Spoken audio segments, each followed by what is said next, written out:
Ah, fuck that up.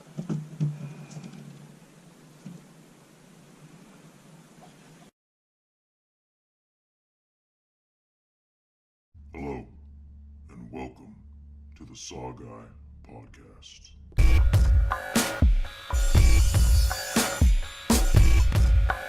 Like scary movies? What's your favorite scary movie? Here's Johnny. We'll tear your soul apart. The boogeyman is real, and you found him. Game over, man. Game over. What do you want? I want to hear you scream. From the front time, bitch. Welcome to the SaWGuy podcast. As always, I'm the SaWGuy, bringing you episode 19 on It. As you can see, I had to bring my red balloons. Do something a little cool with it, right? Little funny note. I tried to do a teaser, but I guess you all have heard this thing about people dressing up as clowns and how people don't like that. Yeah, it didn't go down. So, but anyways, thank you for tuning in and joining me for this episode on It. Now, I know from the teasers, everyone's been asking me, are you doing the remake? Are you doing the original? Which part of It are you doing? Well, I'm going to talk about the TV miniseries It. I know the new one that just recently came out. Obviously, that's a remake. The jury's still out on that one, honestly, in my opinion, because I don't want to make a podcast episode on it if you haven't seen part 2, because part 2 is not released yet. So, maybe later on, next year when it's supposed to come out, I guess, in 2019. But for right now, we're going to talk about the original Pennywise. We're talking about the Tim Curry, the classic one, right? So, anyways, with the story of It all started because of Stephen King. One of the greatest writers of horror of all time, one of the top. He made this story, obviously in book form, and it got so popular, they decided to do a movie, right? So when they did the movie, and they decided to do this movie in 1989 is when they filmed it, and it was released in 1990, around that time frame, right? So you got to remember, back in the day, they didn't have straight to DVDs. Well, not straight to DVDs, straight to video stuff. I mean, they had a couple, but not a whole lot. And it was something, it was more popular than being straight to a video, but not enough to do a theatrical release. So when you're in the middle, what do? Well, they said, fuck it, we're going to go ahead and do it as a TV-made movie. So they did it as a TV-made movie. And ABC was the one that did it, and they premiered it, I think, somewhere in November, like right after Halloween, which was kind of odd, right? For a Stephen King film, you think they release it for Halloween, but they didn't. But anyways, they released it in November, and it's obviously the TV, well, I was going to say show, but the TV movie, it's actually close to almost 4 hours long, because I think they split it up into 4 different parts. And then when they released it on DVD and movies, they had like 2 parts to it. Even if you go and shop at like the $5 bin or whatever for the movies, you'll see it's like dual screen. It's dual layers. So you put in one layer, you watch the kid version, pull it out, you flip it over, and then you have the adult version. Sounds weird, like a porno, but it's not. I don't know why the hell that came in my head, right? But anyways, this movie was done by Tommy Lee Wallace. A lot of people don't know who Tommy Lee Wallace is, so let me tell you, give you a little backstory like I always do. Tommy Lee Wallace, he was one of the proteges of John Carpenter. So he directed Halloween 3. He did some work on The Fog. I know he was the main pirate guy that you see in like the pictures, the stills and everything. He was the main pirate guy. And then he also directed this movie, which was really good. And he's also a sound guy. He did all the sound bites for Halloween 3, the Happy Halloween song and everything. And it was kind of interesting to figure out that he was the one directing it. But, his take on it was really good. But with this version of it completely doesn't follow the book. It doesn't give the book justice.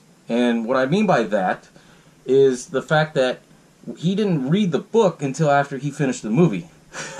So a lot of people, they didn't know about this until after they saw the movie and like, what the fuck? There's nothing in the book. There's stuff based on the book, but it doesn't follow it like verbatim. You know what I mean? And obviously, if we've read the book, we know about the big orgy sex scene and everything, so we don't have to bring that in, controversial shit. This is a horror podcast, right? So, he didn't read the book. He decided, okay, I'll direct the movie, and he directed it. And when he directed it, he did all these different takes in it. So if you've seen the TV miniseries, you know what I'm talking about. The movie's kind of jumbled all over the place a little bit. But it was great for its time. So the whole movie starts. I'm going to break it down like I always do, the whole movie and everything real quick. The whole movie starts where you see this kid, and it shows all the credits, and it shows like the old town of Derry, and the kid stops, and then you hear, you know, Pennywise laughing, right? The kid's looking through and sees all these sheets, and then he just comes out in monster form and just grabs her. They don't show anything. And then the mom says, hey, don't scare mama like that. I'm going to come out and, you know, where you at? Where you at? Right? The mom sees the tricycle tipped over, and then she starts screaming, and then it zooms into the tricycle wheel spinning. So they don't show any of the violent scenes. And I love that method because Tommy Lee Wallace got that method from working with John Carpenter so long, and it goes with that method, and I'm going to beat it like a dead horse in this episode. Less is more, right? Why is less is more better? Because it lets you think of your imagination. And when your imagination runs wild, that's some crazy, scary shit for most. You know, my mind is always crazy as shit. But anyways, afterwards, the police get there and everything, and then you see Mike, one of the characters. He's, you know, obviously we all know this movie, but for the ones that don't know, Mike, he's older now, and he's one of the, you know, Lucky Seven. They used to call him the Loser Club in the book, but in the movie they said Lucky Seven. So he's having suspicions that something's going on, right? He's asking the police and everything, then the chief gets involved and said, well, hey, you're the librarian, I'm the chief, so get the fuck out. And he thinks nothing of it, but there's all these rash of, you know, children being abducted, missing, they're murdered, and then he finds the clue of Georgie, and it was Bill's younger brother. That's when he knew, like, oh shit, Pennywise is back. And so this movie, it's based off the book, but it follows a different pattern to it. But the pattern that it takes is very unique, very different, you know? Because it's basically, you skip all of the kids' stories and how they had, like, the summer and they had fun in 67 and everything. But it takes on to where Mike has his suspicions and he starts calling everybody up saying, hey, it's back. You're going to keep up on your promise. You're going to come back to Derry. We're going to handle this shit, you know? And as he's calling everybody, it shows, you know, everybody as they're older, you know, what's going on in their life. Like it shows Bill. Obviously, he's the main character. And Bill's played by, I was laughing because somebody on Twitter is like, fucking John Boy, you know? Yeah, he was John Boy in the Waltons. We all know. But anyways, I think his name was Richard Thomas. He plays Billy, so he's writing horror movies and everything. Well, not horror movies. Horror books, horror stories, right? He gets the call when his wife calls him for dinner, and that's when he starts having flashbacks of everything, right? Then it follows to the other different characters, and you find out what's going on in their life later on. You know, you find out that Ben, he's very successful. He was the bigger kid that everyone fucked with. He becomes successful and becomes an architect, and then he's kind of on the wild streak. You know, he drinks a lot, parties a lot, doesn't give a shit about anything, and then he gets the call and starts freaking out. But, you know, we all find out what happens later, how he shows up still, you know? And then you find out the other stories of what's going on with Eddie, with Richie, and as they're all old, they get called back to go to Derry. They're basically, it shows flashbacks of when they were kids, and then so it's... So you see everybody's perspective on what happened in the 60s as they took on it, right? Or Pennywise.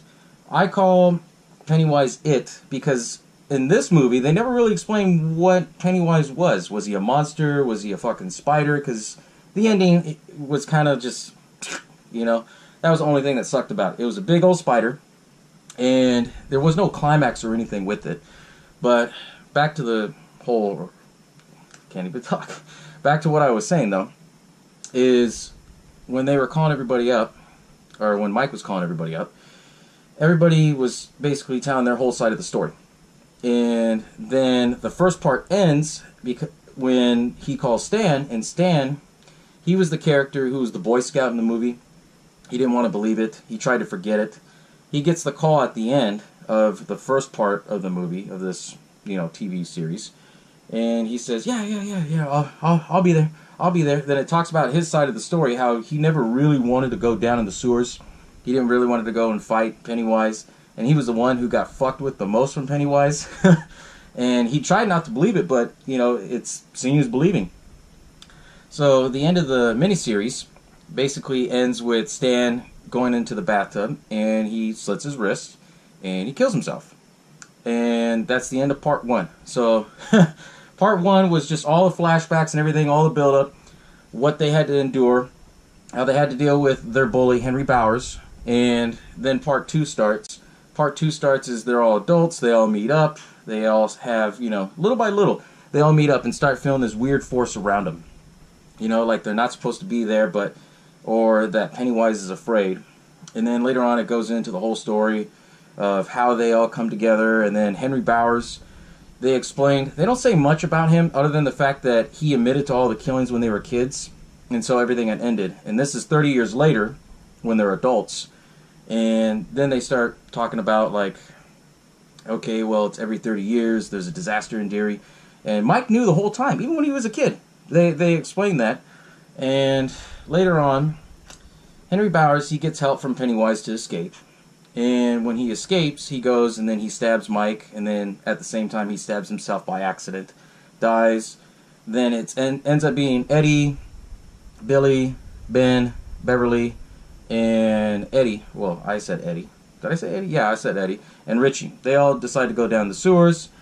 They see Pennywise. They follow him down to his little lair. He comes out as a spider with the deadlights. And then Emily. Why did I say Emily? I meant Beverly. Beverly shoots the slingshot with the silver. Knocks it out. They go and pull the heart out. End of the movie. But there's a lot of little subplots into it. I know I went really quick on this because most of the time I've drawn out. I've done episodes where I've drawn out the whole freaking movie and then I didn't give you my points on it. But I know most of us have seen this one. And it still holds up. And the reason why it still holds up is because the phenomenal acting of the great Tim Curry. Tim Curry, I thought it was interesting because when I was doing my research, he's afraid of clowns. He has a phobia of clowns. And the only reason why he did this film is because they put it in his contract that there shouldn't be any mirrors near him when he's in makeup because he fucking hates clowns. I thought that was interesting. And then yet he played a clown in it, Other little tidbits in the film is that, they played into different things. Like they played a lot into Beverly's character, how her father was abusive. I know in the book it's different. I know in the remake it's different, how there was a little bit of closeness, if you catch my drift. But this one didn't really play onto that. This one, obviously, they had to tone it down for TV. They showed that he was more just like an asshole father than anything, And then when they started showing her adult life, she ended up being with somebody who was exactly like her father. And she broke away from that. And the good thing about this whole movie, well, not the good thing, but the curious thing is just they carried on the whole curse. So, there's a lot of stuff that they based off the original story. And they could have did it so much better if they read the book, if they knew more about the story. But I'm not knocking on it. Honestly, I enjoyed it. I still enjoy it to this day. A lot of people don't like it because it's long and drawn out. But if you've ever read any of Stephen King's books, a lot of his books, they're kind of long and drawn out. But they're long and drawn out because they explain every little thing. It all falls into the Stephen King universe. And this isn't some fan theory bullshit. This is actually confirmed from Stephen King, that everybody in all of his stories are all connected. And I thought it was kind of interesting because they were talking about, who was it? Mike's dad was in the military. They said that's how he was able to get that book of pictures and everything of Derry. And well, anyways, his dad was in the military with Dick Halloran, who is the chef from The Shining. Crazy, right? I didn't buy into it, and then, doing my research, I was just tripping out about the fact of, what the fuck? And then Stephen King even confirmed himself that everything's all tied into this whole Stephen King universe. So I thought that was pretty cool, This was the first film that kind of confirmed it, the TV-made version. So it was pretty interesting on that, Other little tidbits in here is that they originally didn't want Tim Curry. the original the original person that they wanted to play as Pennywise, right? Y'all are gonna trip out on this. I tripped out on this. It was what the fuck. They wanted Alice Cooper, of all people, to play Pennywise, and I could see that, you know, because he could rock the makeup pretty good, but he just doesn't have that creepy edge, you know. Tim Curry, what was good about him in this film is that he basically had that creepy edge.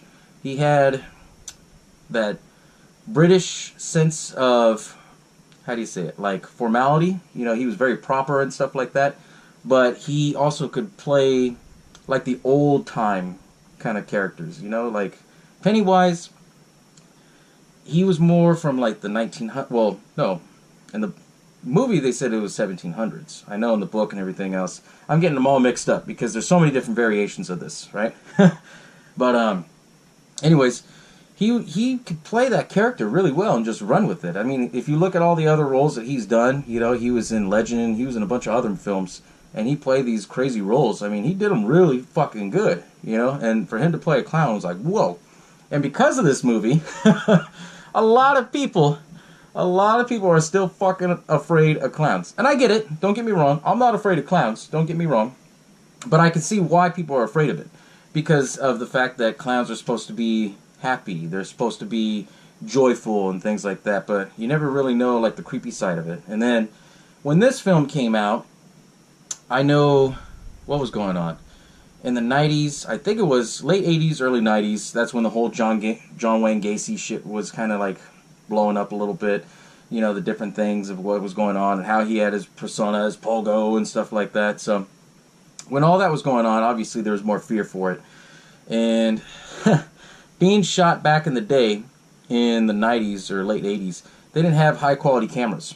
So a lot of it, you know, if you watch it on Blu-ray or TV now, it's all HD. So I mean, that shit looks cheesy, right? But if you watch it on full-on VHS or the old quality TVs with the cathode ray tubes, it looked believable. You know, it looked more like a documentary kind of thing where they were explaining things and then reenacting it. And that's what made it scary for a lot of people.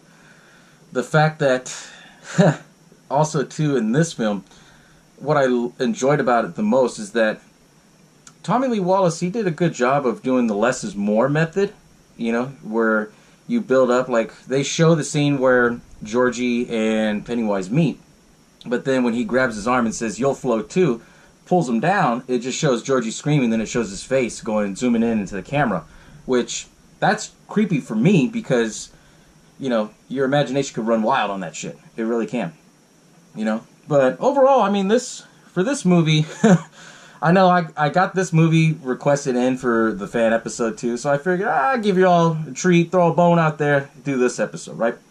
But I thought it was interesting. There was a lot of different takes on this film. And then I haven't even gotten into the acting, right? Not the kid actors, but every one of the adult actors, get this, they were all at least nominated or at least won an Emmy. So that means they had some good acting on there. They had actors with good chops. Some of them, they were hit and miss, and I'm going to tell you why they were hit and miss, because some of them were on the downfall, like Richard Thomas. You know, he was trying to break away from that whole John Boy thing from the Walton. You had John Ritter, who was in Three's Company, and he did another couple of comedy sketch movies, but nothing really big. But this movie really kind of put him in the spot. And then also, I think his name was Harry Anderson. He recently passed away, which sucks, but he was real big on a TV show, and it kind of really pushed his career a little bit more. And he was also in Creepshow, which is another horror movie, interesting enough. But, you know, this movie, it really kind of propelled a lot of the actors into it. Obviously, we know Tim Curry and what he's done. I've already, you know, gone on and on and on about him. But the interesting thing with everything in this film is just, how do you make a movie without ever reading the book? You know, it's just, it blows my mind. Mind blown. And then to actually be able to do it pretty decent, you know? If they were to make a movie now based off a book, which is every fucking movie now these days, but if they did it without reading the book and understanding the story and all the little inner concepts of everything, it wouldn't be as good. But this movie still has held up since 1990, and we're, what, in 2018, so about 28 years, it still holds up pretty well, you know? And it was so popular, obviously they'd done the remake. They're working on part 2 of the remake as the adults and everything right now. But when the remake came out, they did everything different compared to the original. And this episode isn't all about the remake, it's more or less about the original. But touching on the remake, since I brought it up, this remake, they did it more where you see everything of the current, what's going on. So there's no flashbacks of them being an adult and then flashbacks when they were kids. I think that was the biggest mistake that they did in this film, was because in the book, it doesn't really get in too much into that. It just basically goes right into how everything was when they were kids, and then later on is their adult life, you know? And obviously there's all that controversy with the book and everything, but the TV version, obviously, they had to tone it down. Obviously, it's meant for TV. The only thing on the TV version of this film, of it, that was really where it pushed the envelope a lot, and I noted this back in the Stephen King episode, episode 2, and I also noted it in the clown horror episode, that in the beginning scene, after Georgie dies, they do the funeral and everything, Bill, he's looking at the photo album, then he sees Georgie winking at him, throws the book on the ground, freaking out, and then all of a sudden the book opens up and then goes to Georgie's picture. When it goes to Georgie's picture, all that blood oozes out, and then you have that weird music, dun dun dun dun dun dun dun dun. You know, it's supposed to be suspense. But that was creepy as fuck. That was pushing the envelope back in the day for TV. It was to the point where they almost scrapped the whole movie because they show that blood scene. Yeah, right? I'm thinking, shit, all the stuff they show on TV now with The Walking Dead and everything, that pushed it, you know, for TV, but honestly, it really did. And I've gotten to debate a few people about the rated of this movie because they didn't have this whole rated system shit that they have now, or rated TVPG, TVG, you know, all that stuff. So whatever they showed on TV, they showed it, you know. They just didn't show, you know, nudity, and they didn't say, like, shit and all the other bad words. But anyways, for this movie to actually go and push that boundary, it's pretty fucking awesome how they did that, you know, because that scene was, they did a lot of scenes really good, like the main ones, because that made you kind of skin crawl, it made you freak out, like if you look at pictures of past loved ones, you know, because that shit happened. I mean, because then your imagination starts going, which is what I really like about it, right? The fact of, you know, they show Pennywise, but they don't show him all the way. The fact that he comes out and then you see his face and then it goes to the next shot, and it lets you run wild on it. It really does, you know? And obviously, we've all seen this movie. My generation, we fucking love this movie, you know? Newer generation, they don't appreciate it as much. Not to knock on you guys, you know? They say that it's just, you know, short attention span, and I get it, okay. You know, I'm not knocking on it.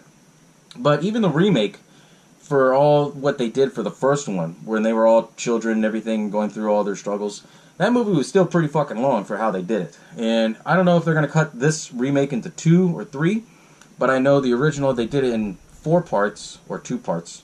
4 or 2. I couldn't find anything on my research that said if they filmed it, well, obviously they filmed it all in one shot, but when they released it. I think they did it in 4 because, I mean, each part, if you watch it in 2 parts, it's a 4-hour movie. I mean, that's a lot to sit through, especially for a TV series. And I think they did it back-to-back, you know? So they did it, like, you know, on a Thursday, Friday, Saturday, I think, you know? And for 1990, I mean, it was one of the highest-rated movies on TV, or a TV-made movie for a while. It really was.